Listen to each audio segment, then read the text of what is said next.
a serviceman from the Khabarovsk region, said that he was denied of medical assistance. His arm was amputated. The elbow joint of the other one does not work. The leg has been festering for 4 months. After being wounded, the military was promised help with prosthetics and rehabilitation, but in the end he did not receive anything, and for almost 10 months he has not been paid a salary.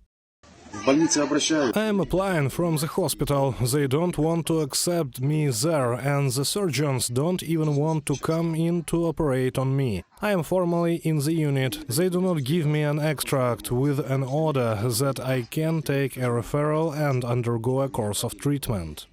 Instead of medical help, threats and blackmail, the Russian Marine complains that the command threatened to kill him, writes the Telegram channel Astra. The documents of the soldier were taken away. Medical assistance is not provided. The Marine got in touch from Melitopol, occupied by the Russian army.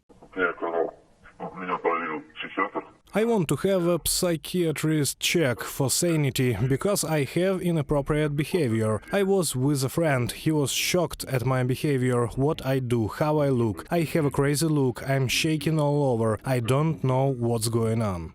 A soldier from the territory of the Donetsk region temporarily occupied by Russia received a shell shock, but instead of paying for the wound, he was taken to the basement for the so-called conscientious objectors. Local Telegram channels write about this. Later it was reported that the soldier managed to escape from the basement, but then they came to his house and threatened with reprisal. After being wounded, Russian servicemen are left to their own devices. Severorealii journalists told the story of a mobilist resident of St. Petersburg, Sergei.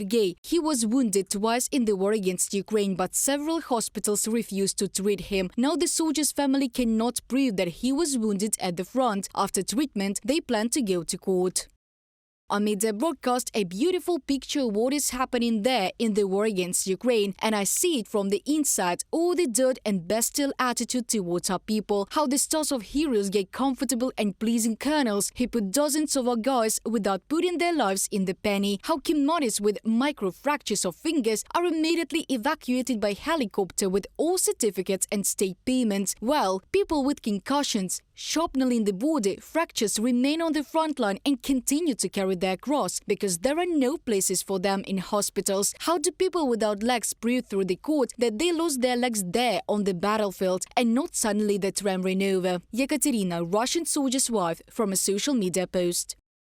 About 30 Russian soldiers who recently returned home as part of a prisoner exchange were again sent to war against Ukraine, writes Holod. They were promised to be transported to Rostov, from there to be distributed to hospitals and sent for rehabilitation. But instead, the former prisoners, among whom there are wounded, were sent to the temporarily occupied territory of the Donetsk region and settled at the training ground. They were told that they would do manual labor, dig trenches.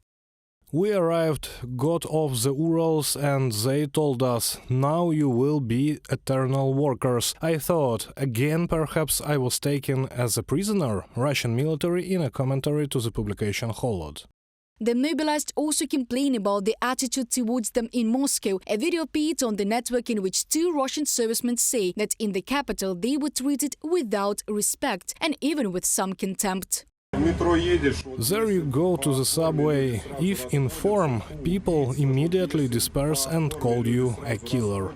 Nevertheless, the fact that it is necessary to introduce universal military training in Russia was stated by Deputy Prime Minister, Presidential Plenipotentiary Envoy to the Far Eastern Federal District, Yuri Trutnev. In his opinion, in the current conditions, I quote, the revival of universal military training, the patriotic spiritual traditions of our people is necessary. Reported by Diana Kolesnik, Angelika Brushnevska, UATV News.